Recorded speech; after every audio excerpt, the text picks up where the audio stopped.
திரையுலகத்தை தன்னுடைய கையில் வைத்து கொண்டதோடு அல்லாமல் அதில் இருந்து இந்த கருப்பு பணத்தை எல்லாம் வெள்ளையாக்குவதற்கு இந்த மாதிரி கைத்தடிகளை பயன்படுத்தி கொண்டிருக்கிறார்கள்.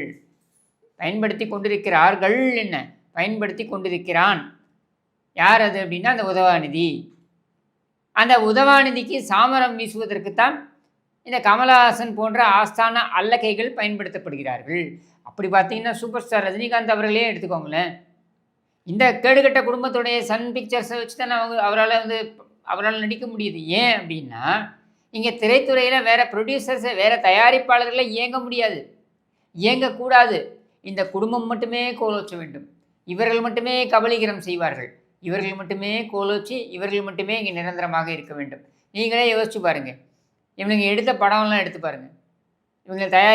இவர்கள் தயாரித்தது அப்படின்னு வந்தது, ஏதாவது அதோடைய தனித்தன்மையினால் ஓடி இருக்கா என்றால் ஓடி இருக்காது.